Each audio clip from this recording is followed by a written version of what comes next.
তো আইসিটিতে সম্প্রতি শেখ হাসিনার সময়কার গুম, গোপন আটক আর নির্যাতনের অভিযোগে ২৪ জন সেনা কর্মকর্তার বিরুদ্ধে আইসিটি গ্রেপ্তারি পরোয়ানা জারি করেছে। এখন তাদের মধ্যে ১৪ জন কর্মরত এবং ১০ জন অবসরপ্রাপ্ত সেনা কর্মকর্তা রয়েছেন।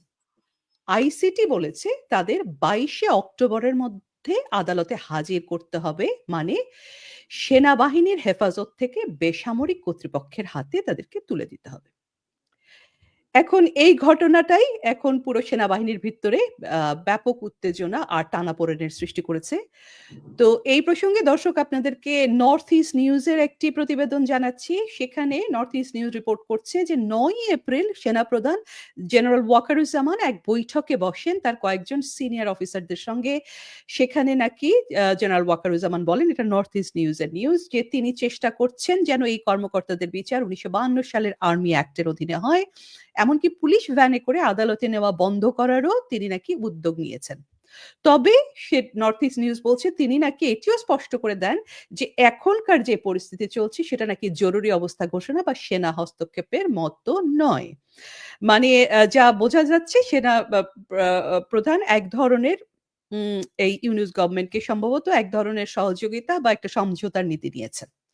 তো এই অবস্থায় সেনাবাহিনীর ভিতরের অবস্থা কিন্তু খুবই খারাপ। সেখানে তীব্র মতভেদ দেখা দিয়েছে। একদল অফিসার বলছেন এই বিচার সেনাবাহিনীর মর্যাদার বিরুদ্ধে। অন্য দল, আরেকটি দল আছে সেটি বলছে আইন সবার জন্য সমান, সেনাবাহিনীর জন্য আলাদা আইন হতে পারে না, এটসেট্রা, এটসেট্রা।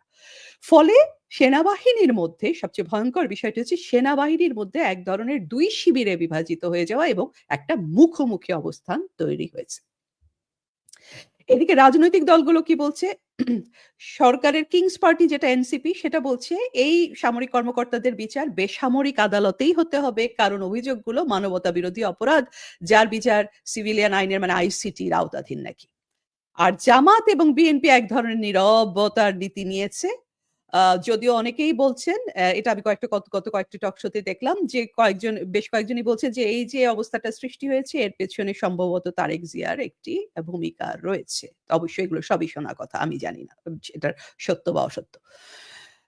এদিকে ৯ অক্টোবর বিকেলে জানা যাচ্ছে, এটাও নর্থ ইস্ট নিউজ রিপোর্ট করছে যে ডিজিএফআই এর এক সিনিয়র কর্মকর্তা এক মার্কিন কূটনীতিকের সঙ্গে নাকি বৈঠক করেছিলেন। সেখানে এই পুরো বিষয়টি নিয়ে আলোচনা হয়েছে বলে জানা গেছে। তো দর্শক, এটি সত্য হলে এখান থেকে বোঝা যায় যে ঘটনাটি শুধু বাংলাদেশের আভ্যন্তরীণ নয় বা সেনাবাহিনীর ভিতরের নয়, এটি আন্তর্জাতিক মনোযোগ, যেটি আন্তর্জাতিক কুশীলব যারা ছিলেন তাদের মনোযোগও এখন এর দিকে। তো সরকার বলছে এটাই এখন নাকি সময় আইনের শাসনকে কার্যকর করার। মানে আইনের শাসনের ১২টা-১৪টা বাজিয়ে তারা এই কথা বলছেন এখন। কিন্তু বেশিরভাগ মানুষ যা বলছে, যেটা আমরা দেখছি সেটা হচ্ছে তারা মনে করছে, বেশিরভাগ মানুষ মনে করছে এটা আসলে ইউনূস সরকারের রাজনৈতিক কৌশল, যার লক্ষ্য সেনাবাহিনীকে দুর্বল করে নিজেদের অনুগত লোক সেখানে বসানো। আ আর মানুষ এটাও বলছে যে আইসিটি একসময় জামায়াতের বিচার করেছিল। আ উম আ আ যুদ্ধাপরাধীদের বিচার করেছিল ১৯৭১ সালের মানবতা বিরোধী অপরাধের জন্য। সেই ট্রাইব্যুনাল এখন সম্পূর্ণভাবে জামাতের নিয়ন্ত্রণে, আ এবং তাদেরই কূটকৌশলে এই সমস্ত কিছু আজকে সেনাবাহিনী আর সরকার যে মুখোমুখি দাঁড়িয়ে যাচ্ছে। অন্যদিকে জেনারেল ওয়াকারুজ্জামান এখন খুবই ভয়াবহ একটা সংকটের মধ্যে আছেন। যদি এই সেনা সদস্যদের ২৪ জন সেনা সদস্যদেরকে অ্যা অ্যা আ কর্মকর্তাকে বলির পাঠা বানানো হয়, তাহলে কিন্তু পরিস্থিতি খুবই দ্রুত উত্তপ্ত হয়ে উঠতে পারে এবং যার আলামত আমরা অলরেডি বিভিন্ন সোর্স থেকে পাচ্ছি। সব মিলিয়ে বলা যায় বাংলাদেশ এখন একটা খুব ঝুঁকিপূর্ণ মোড়ে দাঁড়িয়ে আছে।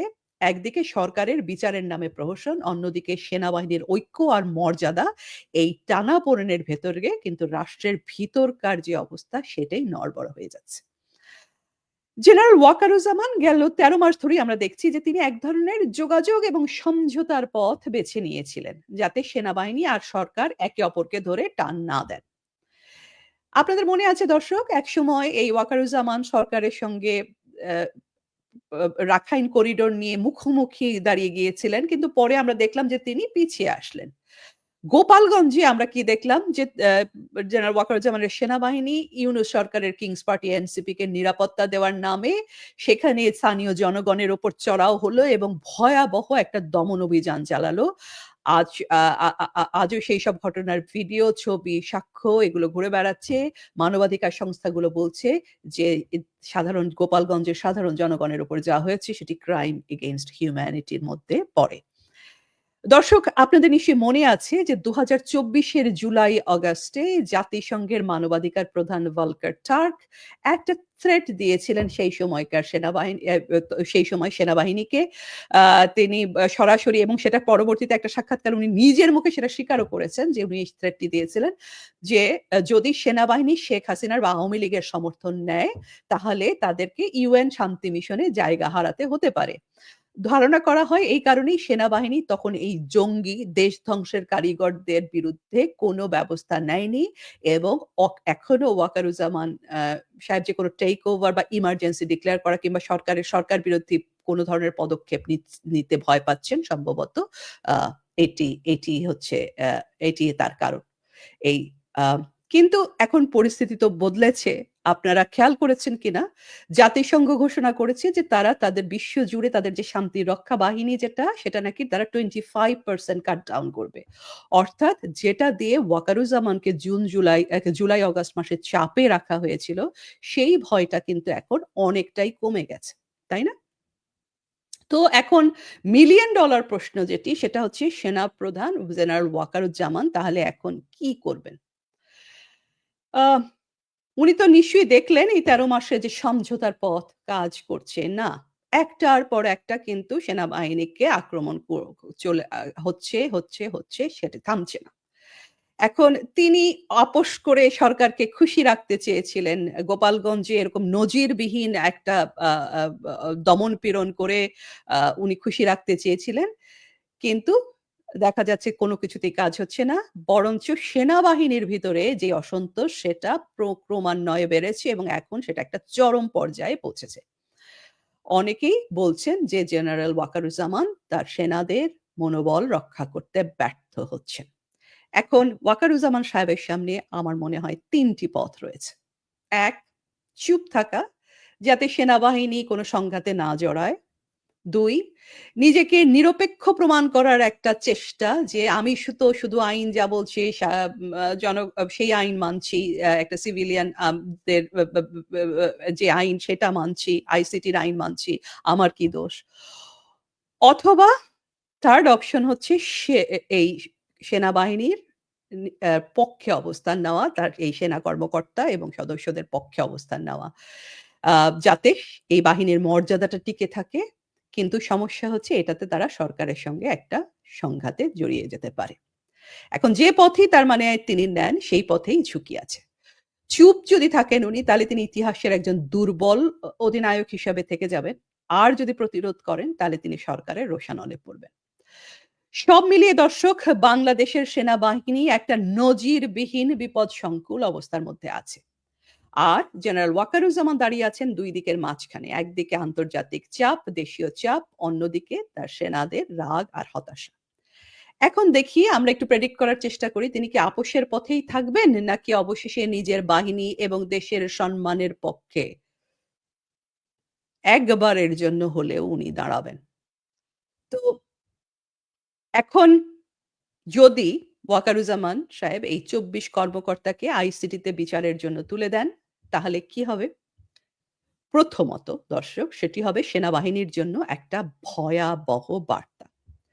যে তোমাদের শাসক বদলালে তোমরাও একদিন আসামি হয়ে যাবে। তাতে বাহিনীর ভেতরে বিশ্বাস এবং মনোবল এবং চেইন অফ কমান্ড একদম ভেঙে পড়বে। অফিসাররা ভাববে আজ যারা ইউনূস সরকারের পক্ষে কাজ করছে কাল তারাই তো বিচারের সম্মুখীন হতে হবে। এইভাবে সেনাবাহিনীর শৃঙ্খলা আর পেশাদারিত্ব পুরোপুরি ধ্বংস হয়ে যাবে। দ্বিতীয়ত, আইসিটি এখন এমন একটি আদালত যার উপরে জনগণের কেন কারোই কোনো রকম আস্থা নেই। আমরা আমাদের গেল কয়েকটি প্রোগ্রামে আপনাদেরকে জানানোর চেষ্টা করেছি যে আইসিটিতে আসলে কি হচ্ছে। বিচারের নামে কি প্রহসনটি হচ্ছে। যে একটা মিনিমাম নিরপেক্ষতার যে একটা আবরণ রাখা আইসিটি সেটিও রক্ষা করতে ব্যর্থ হয়েছে। এখন এই জেনারেল ওয়াকারুজ্জামান যদি নিজেই তার অফিসারদের সেই আদালতের হাতে তুলে দেন, তাহলে তিনি কি স্বীকার করছেন? স্বীকার করছেন হ্যাঁ, এই আদালতই এখন আমাদের বিচার করবে। আমরা কিচ্ছু বলতে পারব না। এটা যে কেবল একটা সেনাবাহিনীর আত্মসমর্পণ তাই নয়, এটা আসলে রাষ্ট্রের সামরিক মর্যাদার পতন। তৃতীয়ত, রাজনৈতিক দিক থেকে এটা কিন্তু একটা আত্মঘাতী সিদ্ধান্ত। কারণ একবার কোনো না কোনো দিন আওয়ামী লীগ ক্ষমতায় ফিরবে। তখন কি হবে? তখন গোপালগঞ্জের ঘটনাটিকে কিন্তু তারা তুলে আনবে সেনা কর্মকর্তাদের বিরুদ্ধে মানবতা বিরোধী অপরাধের আ আম অ উদাহরণ হিসেবে এবং একটি মামলা যদি তারা চালু করে, তখন ওয়াকারুজ্জামান কি করবেন? আ বা সেনাবাহিনী বা তখন কি করবেন? তখনকার সেনাপ্রধানই বা কি করবেন? তো জেনারেল ওয়াকারুজ্জামান যদি আজ এই বিচারকদেরকে অনুমোদন দেয়, এই বিচারকে অনুমোদন দেন, তাহলে কাল তার নিজের সই করা নথি তার সহকর্মীদের বিপক্ষে প্রমাণ হিসেবে ব্যবহৃত হবে। অর্থাৎ তিনি আজ নিজের হাতে নিজের বাহিনীর ভবিষ্যতের কবর খুঁড়বেন। চতুর্থত, আন্তর্জাতিকভাবেও কিন্তু তার অবস্থান দুর্বল হয়ে পড়বে। আগে তার উপর জাতিসংঘের শান্তিরক্ষা মিশনের যেই হুমকি ছিল যে হাসিনার পক্ষে গেলে মিশন হারাবে, এখন যেহেতু জাতিসংঘ নিজেই সেই মিশন নের অংশগ্রহণ কমিয়ে দিচ্ছে, তাহলে এই ভয় তো আর কার্যকর হওয়া উচিত নয়। তবুও তিনি এখনো সেই পুরনো ভয়ে আটকে আছেন।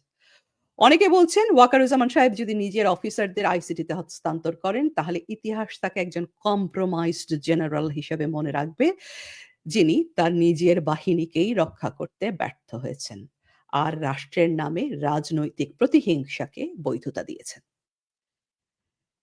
ইতিহাস বলে দর্শক, যখন কোনো সরকার সেনাবাহিনী, বিচার ব্যবস্থা বা গোয়েন্দা সংস্থার মতো মূল রাষ্ট্রীয় প্রতিষ্ঠানগুলোকে নিয়ন্ত্রণ বা পুনর্গঠন করার চেষ্টা করে, তখন তার ফলাফল কখনোই ভালো হয় না। প্রথম বিপদ হলো রাষ্ট্রীয় প্রতিষ্ঠানের ভাঙন। একবার যখন সেনাবাহিনীর ভেতরে সন্দেহ ঢুকে যায় কে সরকারের পক্ষ, কে বিপক্ষ, তখন এই যে এর একক কাঠামো ভেঙে আছে সেটি ভেঙে গিয়ে সৃষ্টি হয় গোষ্ঠী, ক্যাম্প এবং আভ্যন্তরীণ শত্রুতা। এটি যে শুধু বাংলাদেশের অভিজ্ঞতা তাই নয়, এটি বহু দেশের অভিজ্ঞতা। উদাহরণ হিসাবে বলা যায় তুরস্কের কথা। ২০১৬ সালে এরদোয়ানের সরকারের বিরুদ্ধে সেনা অভ্যুত্থানের চেষ্টা করা হয়েছিল। তার আগেই সরকার সেনাবাহিনীর উচ্চ পদে নিজেদের অনুগতদের বসাতে শুরু করে। এর প্রতিক্রিয়া হিসাবে সেনাবাহিনীর একাংশ সরকারের বিরুদ্ধে যায়। আর তারপর শুরু হয় ভয়াবহ দমন-পীড়ন। হাজার, হাজার সেনা, বিচারক, শিক্ষককে বরখাস্ত করে জেলে পাঠানো হয়। আজও সেই ক্ষত কিন্তু দর্শক শুকায়নি।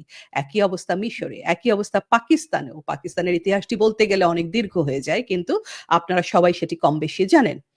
ভেনেজুয়েলা, মিয়ানমার এই একই কাহিনী কিন্তু দেখা গেছে। এবার আমাদের নিজেদের ইতিহাসটা একটু দেখি। ৭৫ সাল ১৯৭৫ সালের কথাটি মনে করুন। বঙ্গবন্ধুকে সপরিবারে হত্যার পর বাংলাদেশে ১৯৭৫ সালের ৭ই নভেম্বরে অভ্যুত্থানের মাধ্যমেই মূলত ক্ষমতার কেন্দ্রে চলে আসেন কে? জেনারেল জিয়াউর রহমান। সেই সময় আওয়ামী লীগ এবং বাংলাদেশের কমিউনিস্ট পার্টি সিপিবি ছাড়া বাকি সব রাজনৈতিক দল, যাদের মধ্যে ইসলামপন্থী এবং চীনপন্থী বাম দল, সবাই কিন্তু সেই সময় এই অভ্যুত্থানকে স্বাগত জানিয়ে বিবৃতি দিয়েছিল। সেই বছর নভেম্বরের প্রথম ১০ দিনের মধ্যেই ২ টি বড়, বড় অভ্যুত্থান ঘটে। সাথে একাধিক অভ্যুত্থানের চেষ্টাও ছিল। পরে পুরো নভেম্বর মাসটিই ছিল প্রচন্ড উত্তাল। আপনারা জানেন জিয়াউর রহমান কর্নেল তাহেরকে ফাঁসিতে ঝোলান। তাকে ২৪শে নভেম্বর গ্রেপ্তার করা হয় এবং ৭৬ সালের ২১শে জুলাই রাষ্ট্রদ্রোহিতার অভিযোগে সামরিক আদালতে ফাঁসি দেওয়া হয় কর্নেল তাহেরকে। সেটি ছিল বাংলাদেশের সেনাবাহিনীতে প্রথম কোনো অফিসারের ফাঁসির ঘটনা। ৭৫ পরবর্তী ৩ বছরে ঢাকা, চট্টগ্রাম, কুমিল্লা, যশোর, রংপুর, সৈয়দপুর ও বগুড়া সহ বিভিন্ন সেনানিবাসে ছোট বড় মিলে ১৮টি সেনা বিদ্রোহ ঘটেছিল দর্শক। এর পরের ইতিহাস আমরা সবাই জানি। এত কিছু করে ক্ষমতা নিয়েও সেই ক্ষমতা টেকেনি। সেনা বিদ্রোহেই প্রাণ দিতে হয়েছিল জিয়াউর রহমানকে। অর্থাৎ ইতিহাসের রূপরেখাটি খুবই পরিষ্কার। রাষ্ট্রের ভিত নেড়ে দিলে সেই কম্পন থেমে থাকে না। একদিন তা ফিরে আসে পাল্টা অভ্যুত্থান হয়ে কিংবা প্রতিশোধ হিসাবে দর্শক। দ্বিতীয় পরিণতি হলো আইনের প্রতি আস্থা হারানো। একদল ক্ষমতায় থাকলে অপর দলের বিচার হয়, আর দল পাল্টালে আবার হয় উল্টোটা। এই দুষ্ট চক্রে কেউই কিন্তু নিরাপদ নয়, না রাজনীতিবিদ, না সেনার সদস্যরা, না সাধারণ নাগরিক। তৃতীয় বিপদ হলো আন্তর্জাতিক বিশ্বাসযোগ্যতার পতন। যখন একটি দেশে একটি দেশ নিজের বিচার ব্যবস্থাকে রাজনৈতিক হাতিয়ার হিসেবে ব্যবহার করে, তখন আন্তর্জাতিক সম্প্রদায় সেটিকে আর নিরপেক্ষ রাষ্ট্র হিসেবে দেখে না। বিনিয়োগ কমে যায়, সহযোগিতা কমে যায়, আর দেশের ভাবমূর্তি ক্ষতিগ্রস্ত হয়, যার প্রতিটি আমরা এখন দেখছি বাংলাদেশে। যদি আইসিটি ও সেনাবাহিনীর এই সংঘাত বাড়ে, তাহলে আন্তর্জাতিক মহল সেটিকে রাজনৈতিক প্রতিহিংসার প্রমাণ হিসেবে দেখবে, ন্যায় বিচারের উদাহরণ হিসেবে দেখবে না দর্শক। চতুর্থত, সবচেয়ে বড় বিপদ হলো জনমতের বিভাজন। দেশের সাধারণ মানুষ যদি অনুভব করে যে বিচার আসলে রাজনীতিরই আরেক নাম, তাহলে রাষ্ট্রের নৈতিক ভিত্তি ভেঙে যায়। তখন কেউ আইনে বিশ্বাস রাখে না। সবাই নিজের দল, নিজের পরিচয়ের ভেতরে আশ্রয় খুঁজতে থাকে, এবং এই অবস্থায় নাগরিক সংঘাত বা সিভিল ওয়ারের জন্ম দেয়। শেষ কথা হলো, একজন সেনা প্রধানের সবচেয়ে বড় শক্তি কি? সবচেয়ে বড় শক্তি হলো তার বিশ্বাসযোগ্যতা, তার সাহস আর তার দৃঢ়তা। তার উপরে দায়িত্ব ন্যস্ত হয়েছে দেশকে রক্ষা করার, দেশের সার্বভৌমত্বকে রক্ষা করার, দেশের জনগণকে রক্ষা করার। যদি জেনারেল ওয়াকারুজ্জামান সেই জায়গাটি হারান, তাহলে সেনাবাহিনী শুধু রাজনৈতিকভাবে নয়, নৈতিকভাবেও ধ্বংস হবে দর্শক। আর ইতিহাস বলবে, জেনারেল ওয়াকারুজ্জামান নীরব থেকে সেনাবাহিনীকে ধ্বংস হতে দিয়েছিলেন।